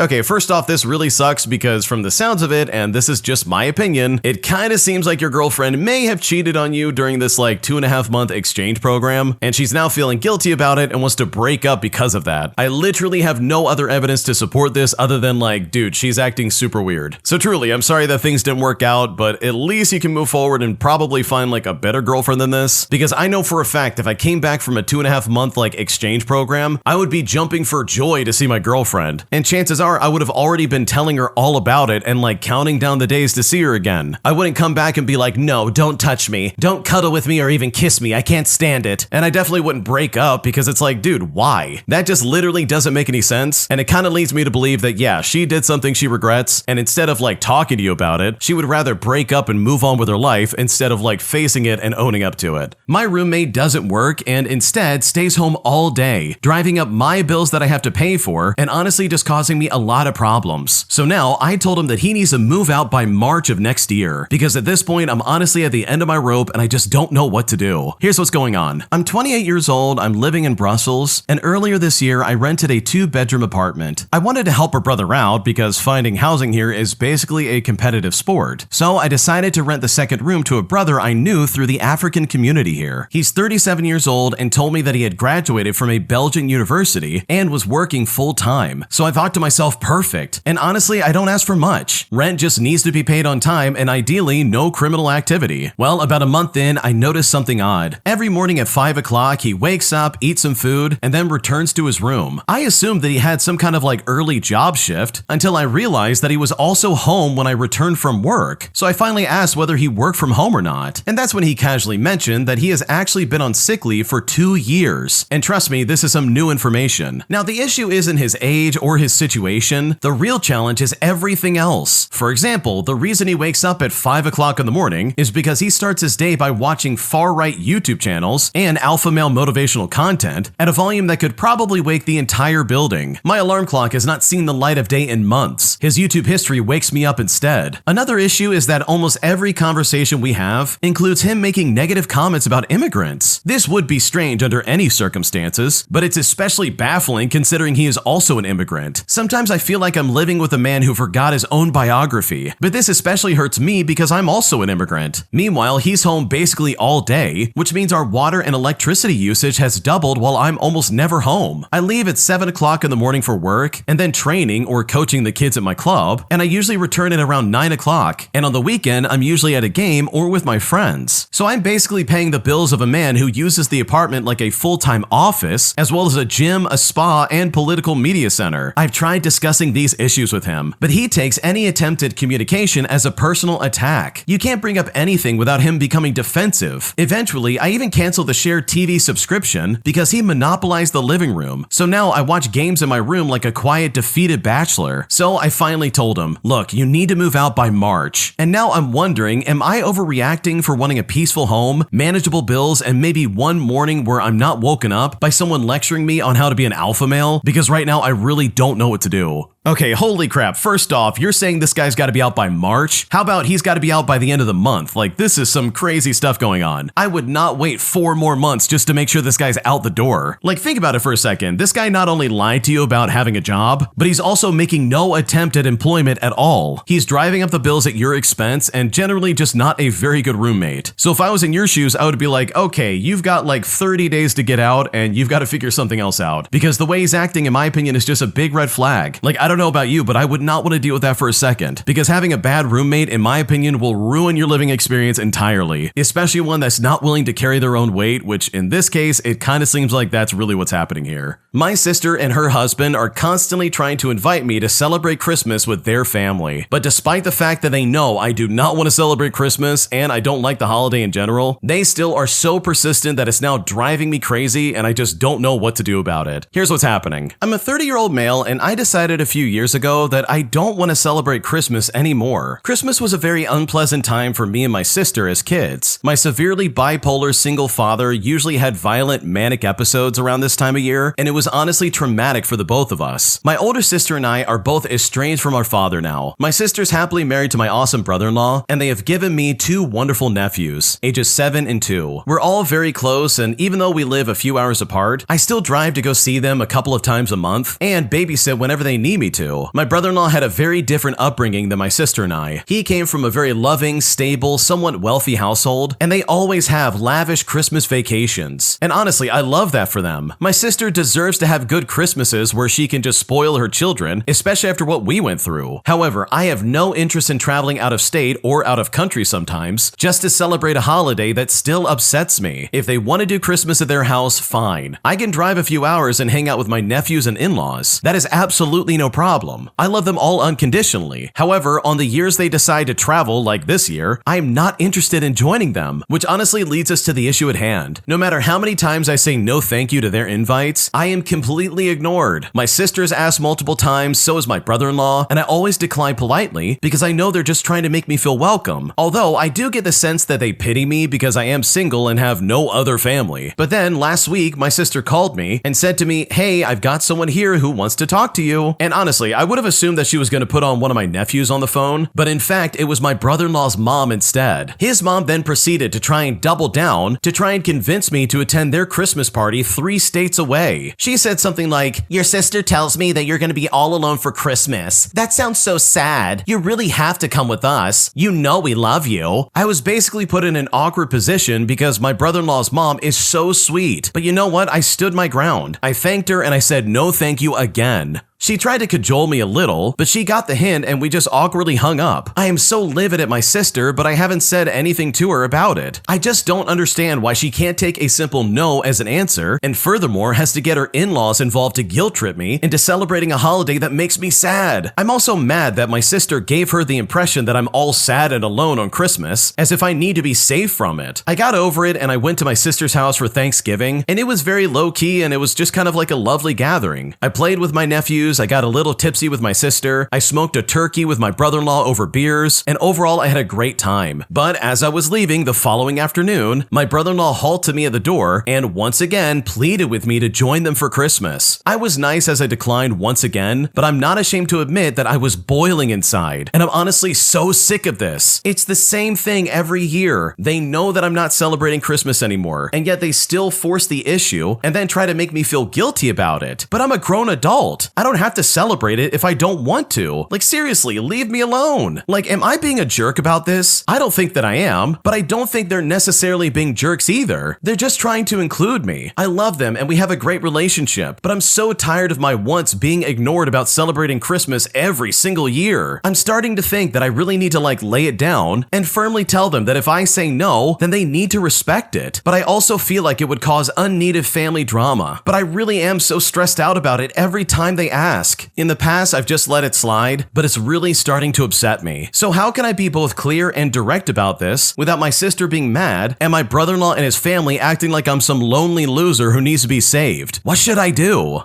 Okay, honestly, this sounds like a sister issue more than like a brother-in-law or like an extended family issue. If I was in your shoes, I would talk to my sister immediately and be like, dude, stop it. Why are you telling people that I'm lonely and sad on Christmas? That is not the case, and it's really annoying. I wouldn't necessarily take this out on like the brother-in-law or like any kind of in-laws on that side of things, because they're probably just being fed misinformation, and that's not fair for you at all. So in my opinion, I would go right to my sister and I would tell her to cut it out. I would say, hey, I don't like celebrating Christmas. Please stop trying to invite me to everything. It makes me uncomfortable and I don't like the way I'm being treated. And hopefully that'll get the message across, because the way she's acting, in my opinion, is really annoying. My entitled former coworker treated me like garbage the entire time we worked together, but after I found out that I would be his boss, I decided to get some revenge by moving him to the most brutal job I could think of, as his true colors have finally shown to pretty much everybody around him, guaranteeing that this guy will probably never get a promotion anytime soon. Here's what happened. Okay, so I live and work in the United Kingdom for about 10 years now. I'm from, let's say, country A, and I used to work with a guy from country B. He wasn't necessarily a bad guy, but he had a very weird sense of humor. Our countries aren't really friendly to each other, and while I couldn't care less, he definitely brought that here with him. I was constantly a target of his jokes about why my country sucks, and the only nice thing about us are the girls that he loves to spend time with, if you know what I mean, because that's what his country would do to mine. And of course, he has nothing against me. I mean, he likes me. It's just that my nationality seems like a target. When I left that workplace because I moved away, I was happy that I would never see him again. New town, new job, meaning that I'll have happy days, right? Well, unfortunately, that's not exactly what happened. I was working at my new place for 4 months when I got promoted to my current position, but that also involved moving to a different unit, where I eventually, and you probably guessed it, ran into this guy once again. I was friendly towards him, as I don't really hold grudges, especially since I just became his assistant team leader, and I didn't want to start my new role by having anything against one of my teammates. Well, he wasn't happy. He wanted this job and he felt that I stole it from him, even though I was promoted out of the blue. I never applied for the position and I didn't even know it existed. I was just told on Thursday that this would be my new job by next Monday. As the weeks went by and I learned more and more about the work the unit does, I started to notice small mistakes in people's jobs, including his. I looked at it as an opportunity to learn how to lead, and my boss was over the moon that I would want to handle these small things on my own. And that's probably why they promoted me. So I went around, I talked to people, I showed them the stuff I've seen, and I asked them if there's any way to avoid these mistakes, or it's something to do with the material, the machines, etc. I try not to blame anyone unless it was obviously a human error, and I wanted to learn and not criticize at all. When I approached him the first time, before I even had a chance to explain what's wrong with the stuff he's done, he started to argue about why it isn't his fault, even though, by the way, I didn't say that it was. He also said how it's the company's fault if they promote people without having any experience on the job whatsoever. And you know what? I couldn't fault him there. I didn't have much experience, but I wasn't promoted because I'm good on the shop floor. I was promoted because I think ahead and I solve issues before they become problems. And that's an invaluable skill in the unit they sent me to. Anyways, the first few weeks trying to work with him was, well, let's just say really difficult. That is, until my old unit started to lag behind and they asked my boss for a few people to help them out. Well, my boss thought that this was another great opportunity to learn to lead, and so he let me choose the people that we would send over. Now, I knew that the job in my old unit sucks. It is hard work, it's noisy, it's hot, and honestly, it's just not great. But if I'm being honest, it has one great benefit. It's full of team leaders and managers, and if you want to get a permanent contract, it is the best place to get it. I've got mine there, but my old friend, however, was still with the agency. So I thought to myself, now how am I to take this great opportunity to let him shine away from him? So it took me less than a minute to make up the list. And you know what? He was at the top of it. When he found out, he was absolutely furious. He knew that the job sucks too, but I told him it definitely will help him advance his career. He can show the gaffers how incredibly great he is at his job, and he can secure a contract just as quickly as I did. So don't let it slip away. He can only win. Well, needless to say, his life is a living nightmare for the next few weeks. And every single day I went over to my old unit, he looked at me like I kicked his cat or something like that. But I always smiled and waved at him because, again, I don't hold grudges, right? And then a few weeks later, they offered me another position, which while it did sound good on paper, it was an absolutely horrible job in practice. I respectfully declined, but I recommended this other guy because, again, who am I to stop someone to advance their career? They told me that there's no chance chance that guy will ever get a contract with a company, let alone getting any position whatsoever. He makes way too many mistakes, he's lazy, he's annoying, he's inappropriate towards other people, he can't work with anyone, and they're happy that we sent him down there because they wouldn't want to pay someone like him any longer than necessary. But if he had stayed with us, they would never know. But hey, you know what? I tried to help out, even if it did lead to my own petty revenge that this guy absolutely deserved. Oh man, I love this so much. I love the fact that you had a coworker who treated you like crap, who judged you based off the country you came from and like your ethnicity, but then suddenly you become his higher up and you basically put him in like the worst position possible. That is hilarious in my opinion. I love that so much because that's the kind of revenge that you absolutely want to get. Like seriously, the way this guy was acting was completely inappropriate. From the things he was saying and like the one-sided animosity that you absolutely did not deserve. Like dude, this guy's attitude is so weird and just incredibly toxic. So good for you for getting some roundabout like revenge all under the guise of like advancing this guy's career, because based on what you're describing, it really seems like this guy's life is really miserable and there would never be any way of proving that this is your fault, because for all intents and purposes, this really is a good opportunity for him. And if this guy's too like incompetent and stupid to capitalize on it, then that's his problem and absolutely not yours. If you like Am I the Jerk, you're probably going to love Am I the Genius. Check it out, link down below in the description. Also, go to amithejerk.com/submit if you would like to submit your own stories. My coworker keeps repeating how rich and powerful he is, as he claims to have friends in high places in the mafia. And honestly, it's kind of getting on my nerves, and at this point, I really just don't know what to do. I'm 24 years old, and I've been working at this new place for about 6 months now. I have this coworker who's maybe in his mid-40s, who's been working there for like 15 plus years. And basically, when he's in the office, he literally doesn't stop talking the entire time he's here. His favorite tale is how he has friends in high places in the mafia. He says he can have people taken out if he wants to, and honestly, I'm just not buying it. And yet, it's gotten to my head, and it's gotten on my nerves. But sometimes I wonder what it would be like to be friends with some powerful people like that. He drives an expensive car and goes on vacations that he says are paid for by his mafia friends, but he also lives in his parents' apartment while I'm from another city and have to rent. I was always taught to be quiet and never brag with wealth. And honestly, I don't, but I wonder, as a person who doesn't get much attention from women, whether this loud attitude will lead to attention from women. Like this guy is literally on his second marriage. And while his wife does look pretty normal, it honestly has me wondering what the truth is, because honestly, I seriously just don't know. Okay, let me just tell you first and foremost, this guy is absolutely full of crap. He's trying to act like some big shot and brag about stuff that isn't real, just so he can convince himself that he's important in some kind of way. But here's the truth of it all. This guy has a boring life and works a 9 to 5 just like everybody else in the world. He's got literally nothing going on. He's been working at the same company for 15 years, and I guarantee you, you are not the first person to hear this stupid story about, oh yeah, I've got friends in the mafia. Like this guy lives in his parents' apartment. He absolutely is lying through his teeth. So in my opinion, I would just completely ignore this person. I would absolutely shun them. And if anything, I would probably make fun of them to my other coworkers behind his back. Because if this is seriously something he wants to brag about, then congratulations. I'm going to make fun of you and I'm absolutely going to enjoy it. My parents are never satisfied with anything that I'm doing, especially my mom. And despite the fact that I have my own business while still in high school, my parents are constantly complaining about it. And at this point, I'm seriously so exhausted that I just don't know what to do. Here's what's going on. To start things out, I'm in high school and I've been running my own business for a few years now. It's a real LLC that I manage on my own. Events, finances, literally everything's on my plate. It's actually made a really good impact in the city that I live in, and it's something I put years into, and it actually means a lot to me. But my parents, especially my mom, constantly complain about it. They don't like the driving, the time, or the effort involved, even though they mostly only do the driving part. What makes it confusing is that they brag about my business to their friends like it's their accomplishment, but at home, they treat it like it's some kind of inconvenience. Academically, I'm doing fine. My teachers always tell them I'm respectful, mature, and responsible. They compliment my character and work ethic every conference. But my mom always looks for something negative to focus on. It feels like the goalpost moves every time I reach it. I also used to have a retail job, with my shifts ending as late as 3 o'clock in the morning. My parents complained every time they had to pick me up, so I just quit to make things easier for them and decided to focus on my business, which only has a few events a month. But even still, they complain no matter what. Recently, my mom told me that she would actually prefer picking me up at 3 o'clock in the morning from a retail job instead of driving me to business events where I'm doing something I care about. And honestly, that really hurt. It made me feel like she would rather I just exhaust myself doing something something that's meaningless to me than support something that I've built. And here's the part that really makes everything even harder. My dad is an alcoholic, and my mom is addicted to the spicy grass, if you know what I mean. Because of that, I've never smoked or drank anything in my life. I've seen the consequences up close, and honestly, I want nothing to do with it. But somehow, my mom still says that I'm a bad influence on other people. I don't even understand where that comes from, and it feels unfair considering I'm actively avoiding the same habits they struggle with. They also tell me to save for a car, but it's like, dude, I'm already paying for so much. For starters, I'm paying for my own food. And yes, I do pay for my own food, but I do typically have food at the house as well, even if it's not the most enjoyable things to eat. I also pay $60 a week for gas,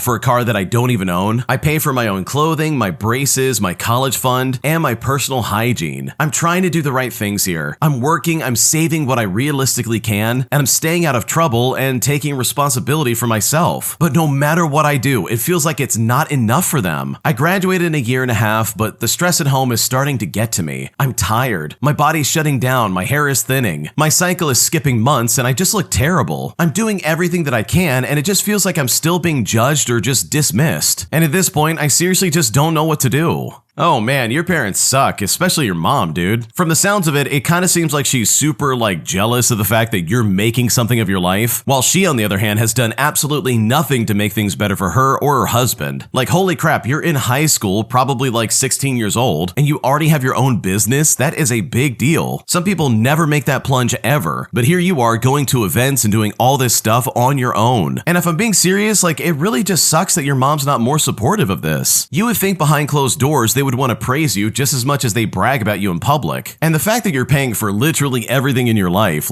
dude, these people suck. They're not even paying for your braces, which I'm willing to bet is probably covered through their insurance. Holy crap. So in my opinion, I think if I was in your shoes, I would just accept the fact that my mom is probably not going to be happy with anything I do, and she's probably going to complain no matter what. And thankfully, you've kind of identified that already, where it's your mom seriously says she'd rather pick you up at 3 o'clock in the morning than have to drive you to all these events just so you can do your new business. That is crazy for her to say, and in my opinion, that's super toxic. So hopefully things get better sooner than later, and you're able to get a car much sooner than later, because your mom's being nasty for pretty much no reason. My husband's behavior while we were visiting my parents' house was honestly the most embarrassing thing I've ever witnessed in my life. And at this point, I seriously just don't know what to do. Here's what happened. My husband and I have been married for 14 years, and things have been generally good until a couple of years ago. Last year, we even decided to separate, but since then, we have reconciled. We have been back together around 7 months, and we still live separately at the moment while we work on our issues. But frequently, maybe up to 5 nights a week, we spend the whole day or even the night together. A few months after we reconciled, I bought him a ticket to see a concert in anticipation of his upcoming birthday. It's a band that he really likes and has seen before years ago. It was a huge financial sacrifice for me at the time, and I was super excited to be able to give him the ticket. The ticket itself wasn't that expensive, but it was relatively expensive compared to my budget at the time. Unfortunately, I couldn't afford for both of us to go, but I just wanted to buy him something nice. I also arranged for him to get a ride out to the venue and back so he wouldn't have to stress about driving. Fast forward to yesterday when I realized I still needed to transfer the tickets to his name, which I did. I told him about it and I reminded him that he needs to make an account and accept the ticket on his end. He said that he would do it the next day, which was today, but sure enough, about an hour ago in the middle of the day, he finally decided to do what he had to just to finish the transfer. Unfortunately though, the process was more complicated and took longer than what he thought it would, and eventually he got frustrated. And I thought to myself, okay, fine, whatever, this is literally nothing new, as he gets frustrated pretty easily. Well, it just so happens that we are at my parents' house right now for the holidays. And let me tell you something, how he acted was so embarrassing. He started stomping his feet loudly on the floor, and he looked like he was having a toddler tantrum. His face was red, he was making grunting noises, his fists were balled up, etc. I tried giving him space, but he didn't want that. I even tried offering to help out, but that only frustrated him more. He seemed annoyed at my presence. At some point, I lost my patience and I told him to stop acting childish. Now, that wasn't my proudest moment because I immediately regretted using that choice of words. And sure enough, it set him off. He went outside to cool down and I could hear him banging around outside. And while he was cooling down, I finalized the ticket transfer. After he came back inside, we had a talk about it and I apologized immediately. And that's when he said that if he had not walked walked outside, he would have started punching holes in my parents' walls. And you know what? I believe him. He's punched the wall when we were living together during past arguments. Sometimes it did damage and sometimes not. It never really scared me before, but you know what? It does now. The thought of him doing that at my parents' house just makes it even more concerning. I asked him if he sees it as a problem that he wants to punch holes in the wall, all because of something that, in my eyes, seems so minor. Well, he then acted like he had never even considered that before, which in itself seems like a big problem. He also tends to self-harm when he's frustrated, which is another issue that I worry about. Now, he has been to therapy in the past for unrelated issues, and he has agreed to go back to therapy, but has not found a therapist yet. I told him that it's very important to me that he goes back to therapy, so he absolutely knows that's the expectation. Also, supposedly, he's been working on himself while we were separated, and admitted that he had a lot of growing up to do, so that's at least some kind of progress. And while I apologize for my choice of words and not for how I felt or for calling him out, he also apologized later on. But with all that in mind, I honestly feel really embarrassed by pretty much everything that happened, and at this point, I don't know how to move forward.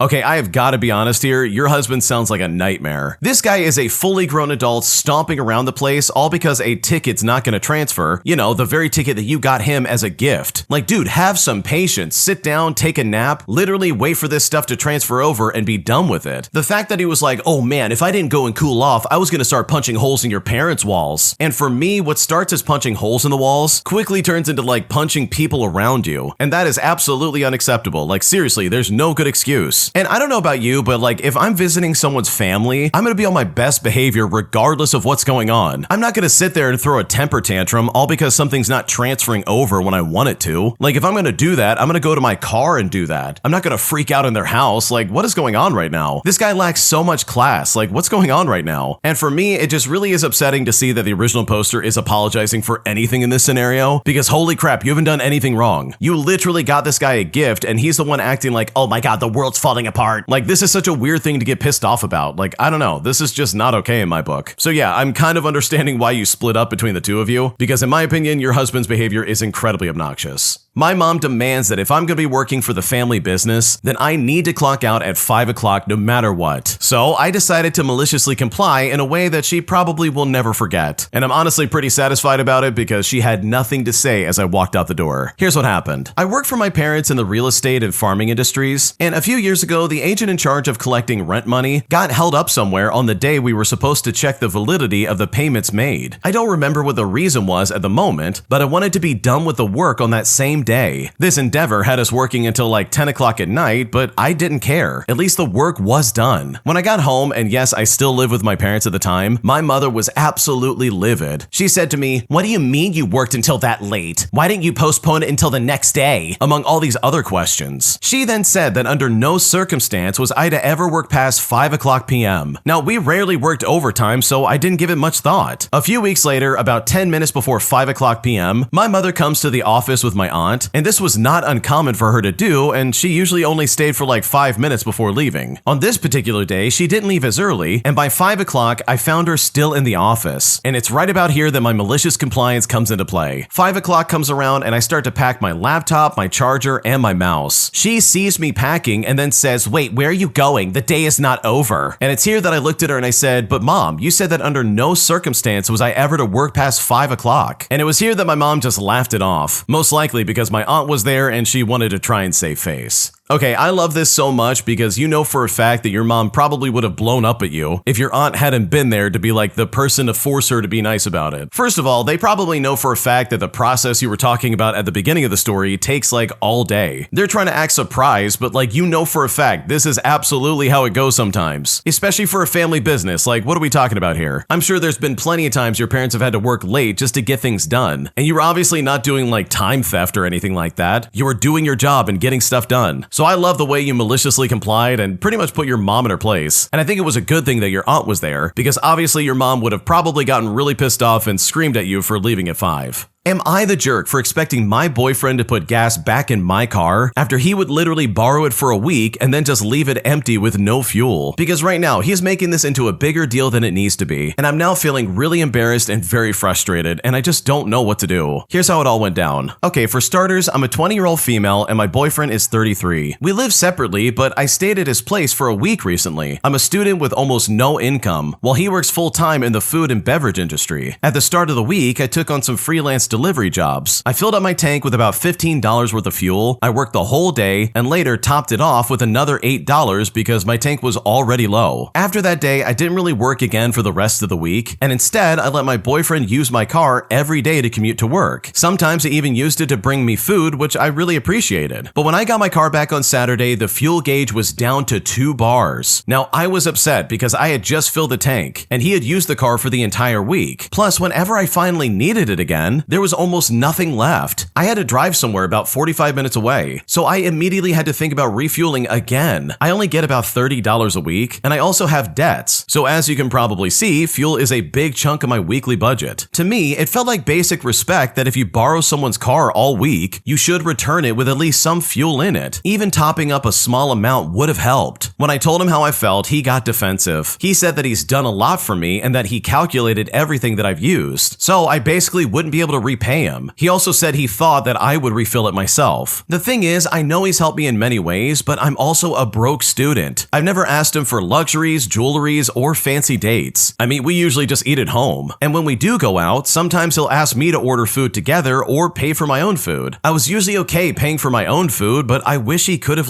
princess me just a little bit and offered to pay at least, because I would literally feel pressured to pay so that I don't seem ungrateful. And if I'm being completely honest, it's mentally and financially exhausting. There were even weeks before this one where I filled up the tank, but I didn't get to use my own car because he borrowed it the entire time. And now he's saying that he should start charging me for everything that I use, which really hurt because he knows I can't afford to split everything 50-50. All I wanted was something small. If he used my car the entire week, don't return it nearly empty. It makes me sad because part of me feels like, okay, shouldn't a grown man with a steady job be just a little bit more thoughtful? Shouldn't he consider my situation? I don't have the luxury of casually spending extra money on fuel every time someone else drains it. I already feel guilty for being poor, and I just don't want to feel guilty for asking for basic courtesy. I didn't ask for much, just please don't leave my tank on 2 bars after using my car all week. So am I the jerk here? Because at this point, I'm honestly at a loss. Okay, honestly, you are not the jerk, but dude, this is a really sketchy situation. You not only have a boyfriend that's 13 years older than you, but from the sounds of it, it really seems like he's being manipulative about your situation. He's taking advantage of you and basically saying, oh wow, I should just charge you for everything like you're charging me. But here's the thing, the original poster is 100% correct. The most courteous thing you could do is fill up the tank and be like, hey, here's your car back with some fuel in it. Thanks for letting me use it all week,